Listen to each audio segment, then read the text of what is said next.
Hey guys, it's Byzantium, and as of today, the new expansion for Europa Universalis 4 has come out, Rule Britannia. So, before this episode starts, I want to ask you guys if you want this Teutonic Order series to continue or not. I plan on already starting a new series in Rule Britannia within the coming days, but since we are not up to date in this current series, I was wondering if we maybe wanted to end this series and then possibly start another series in Rule Britannia instead of continuing this series. I know the series has been a little lackluster. We haven't done a whole lot yet. So I will leave that vote up to you. There's a poll up in the cards up in the top right corner, and you can vote on that. And I will see you guys later. Bye. Enjoy the episode. Hey guys, it's Byzantium, and welcome back to Europa Universalis 4 as the Teutonic Order. If you didn't see last episode, we have started and finished a war against Pomerania here. We took Stolt, Kolberg, and Stettin. So now we have linked up our Prussian lands with Neumark and have a nice border here. So, this episode probably won't be that eventful as we are kind of just burning off our large amount of aggressive expansion with most of the HRE here. So if we tried to expand anymore, we would probably get a big coalition. We do not want coalitions. Coalitions are very bad. But what we can do is build some provinces, or build some buildings in our provinces. I don't know exactly what I want. I could go for marketplace, church. There are a few things to go for. I think we will build a marketplace in Danzig and Memel, I guess, and build churches in Königsberg, Marienburg, and Ermland. And there goes our money. But that should bring in a bit more income. Let's look at trade. In fact, in the Baltic Sea, where we collect, we have 41% power. Good. And over here in Lubeck, we only have 3, which is well, I guess it's not an innote. It only transfers to the English Channel, so it doesn't do much for us. We have 9% power here in Krakow, which we transfer 0.67 to the Baltic Sea. And we have 7 up here in Novgorod, where we transfer 0.73 to the Baltic Sea. And those are where our 2 merchants are, Krakow and Novgorod, transferring trade power. So, should look good. Pomerania is no longer a valid rival, probably because there are only 2 provinces left. So let's look into rivals and see if we can get another rival, possibly. We could get Novgorod as a rival, as they have rival us. So I think that was a good idea, as they have a pretty weak army. Since Muscovy and Denmark have kind of just chopped them into, 5 pieces? Sorry, Novgorod. Don't get much success ever. Just continually chopped into little tiny pieces every single game. But it's kind of how it goes playing Novgorod, so. Sale of titles. My lord, one of your advisors has suggested selling off titles to nobility to anyone who can afford to pay. It would bring in lots of money and open a way for social advancement for the rich if we do, but it would devalue the idea of nobility and perhaps upset the perhaps upset the existing aristocratic families. Should we do this? Gold is the sign of nobility. It gains 36 ducats, and burghers gain 10 loyalty. Nobility loses 10 loyalty, or nobility cannot be bought. Gain nobility. I think we'll go for the ducats, since the estates, the burghers are not loyal, and that would help raise their loyalty, while the nobility can take the 10 loyalty hit and still be loyal, so I will do that. And I saw this, sadly. Yep, unlawful territory demands. Thanks, Austria. So, we're not going to accept, but sadly, this makes Stettin have plus 10 unrest, minus 33% tax modifier, minus 50% manpower modifier, and plus 0.1 monthly autonomy change. And everyone in the HRE gains negative 25 opinion against us. Well, accept. You're not getting Stettin back, but just gonna have to deal with the hit there. Sucks, but that's part of playing in the HRE, is that when you expand in the HRE, it sucks because every time the Emperor asks for unlawful territory, he even likes me. I mean, we're at, or well, I guess maybe not. We're only at 50 relations. I thought we were higher than that. I mean, 25 of it is because of the unlawful territory, but still. Thought we were in the hundreds, but yep, apparently not. Also, somehow Mainz ate Frankfurt, even though Frankfurt was a free city, so Austria should have been called against him. Huh. It's interesting. Well, have fun with that. But I don't know if I've ever seen that before, where a free city gets conquered, at least as quickly, before kind of the HRE destabilizes.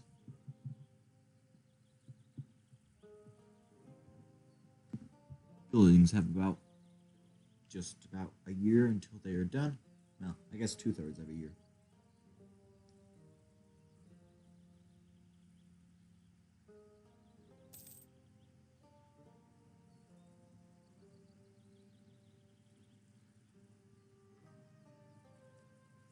Oh, I just realized we have a free diplomat. So what we can do with said diplomat is improve relations with outraged countries to try and get people happy with us sooner so that we can declare more wars. Fun. Declaring wars. Fun. Let's see, what do we need to reform into Prussia again? We need Admin Tech 10, and we need to be either Reformed or Protestant. Other than that, we have all the provinces we need. All we need is Königsberg. So, we need one province. I thought you needed more than that, but guess not. And then we get permanent claims on Pomerania, East Prussia, and West Prussia, although I think we own almost all of that anyway. And we get the Prussian monarchy, which is the big thing, and we also get Prussian ideas. So those two things, instantly worth it. Well, I think we get Prussian ideas. We should. I hope we get Prussian ideas. Prussian ideas are amazing. They're pretty much on par with the Ottomans for the best ideas in the game. So, just kind of looking at some of the other decisions. It would be cool to form Germany, although it's going to take a lot of conquering, and by that point we might have to destabilize. Well, what we'd have to do, since we would be Protestant, what we could do is possibly go to win the League War and try to make sure that the Empire becomes Protestant. Well, I guess it doesn't really matter. As long as the League War isn't a complete success for one side and the HRE is pretty destabilized, we should be able to kind of plow through the remnants of what is left of the HRE and hopefully capture what we need to get Germany. I don't know if we are going to partake in the League War or not, but that's about 50 to 100 years in the future, so we got some time. We will see what our situation is at that time.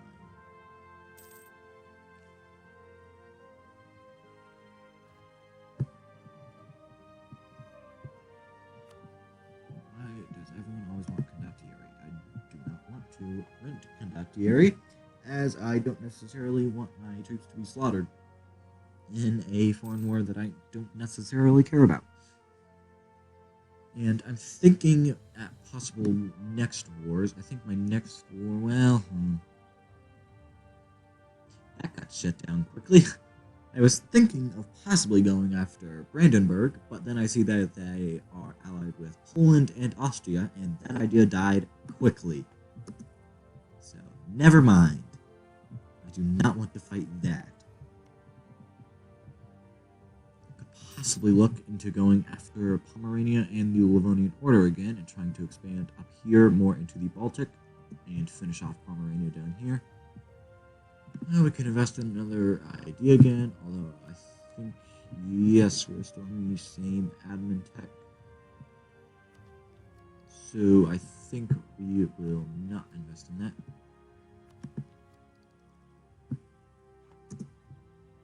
And just save up for admin tech 6, I think. Yes, admin tech 6. We're also almost to military tech 6. We will have it within just over a year. So that will be good. Tech 6 and Tech 7 are both very important techs because, as you can see, Tech 6 gains infantry shock and fire, military width or combat width, and tactics. Tech 7 gives you artillery and tactics. And possibly something else. I forget. But these are definitely both two very important early military tech or military techs.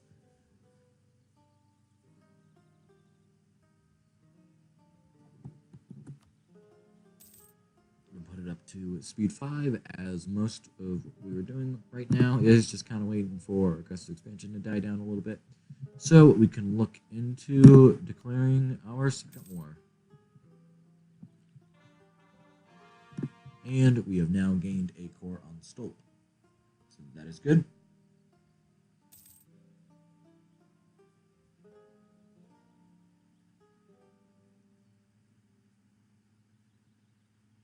So, if you are enjoying the Teutonic Order series so far, make sure to show your support. I really appreciate it, and it really helps me continue the series and continue the channel to know that people love the content and love the series that I'm making. So, we just created the state of Hinterpommern, and we have finished our cores on all 3 provinces now. We can get our non-territorial cores, or make them state cores, I guess. I don't know what the exact term is, but anyway, the clergy and nobility both demand control over provinces. So let's see what we might be able to give them. Let's look. We can obviously give them those 3 provinces, so I think we will. We'll give them the clergy Stettin and the nobility Kolberg. Will that fix it? Yes, it will. So there we go. What's that problem?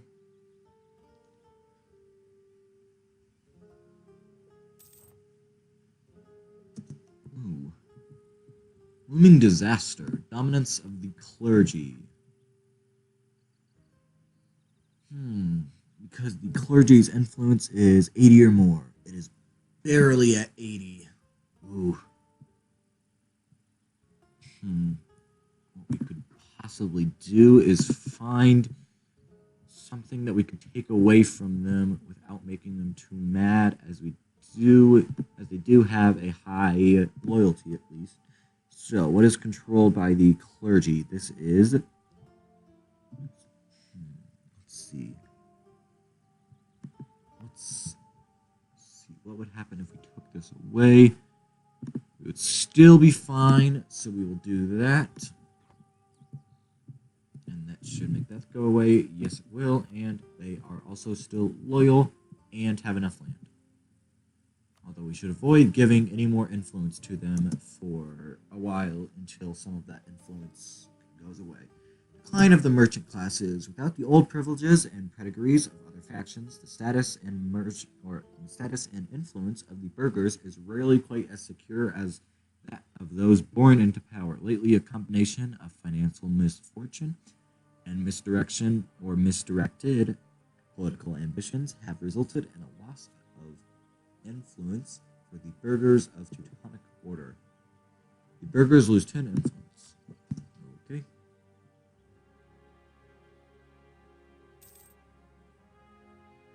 We are getting close to military tech 6.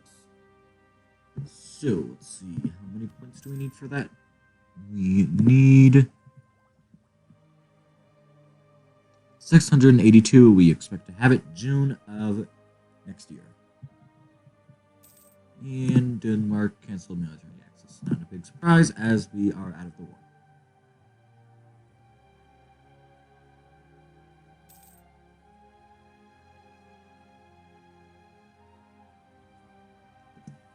Poland has started to influence Moldavia.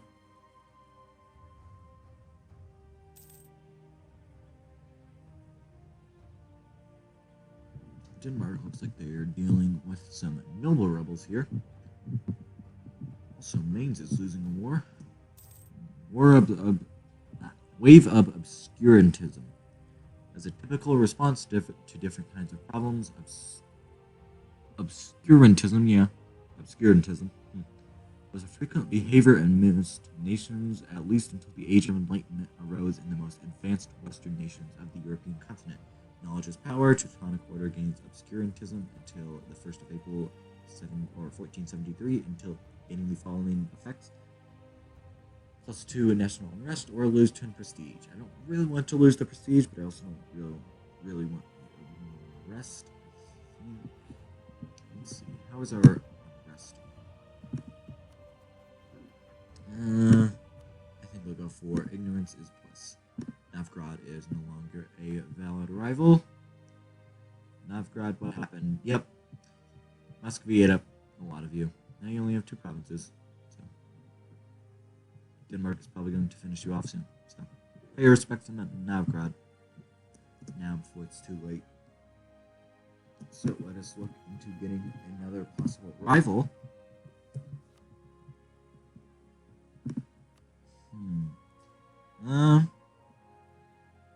I guess it's okay that we don't have a 3rd rival as long as there are penalties, which there are not. So we will go without one for now.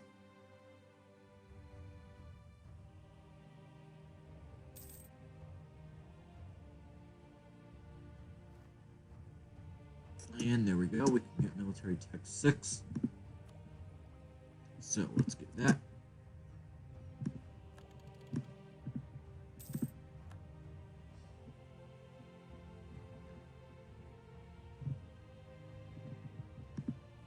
Doing pretty well on tech so far, even though we have the institutions penalty.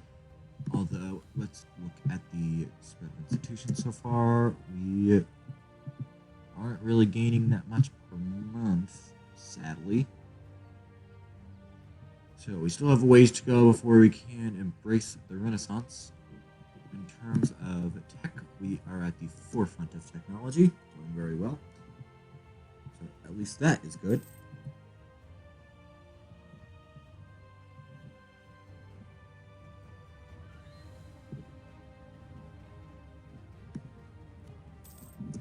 And in fact, we are a bit ahead on Diplotech. So I think we can develop a bit in our provinces. So let's sort by cost of development and start spending a bit of Diplo power on development. There we go. Spent that 200 on developing 4 or 5. So adds a bit of, I think, production. Anyway, I will end this episode here. So I will see you guys in the next episode of Teutonic Order in Europa Universalis 4. I will possibly fast forward just a little bit to try and burn off some of our aggressive expansion so that the next episode can be a little bit more exciting. I don't know. We'll see. Anyway, this has been Byzantium.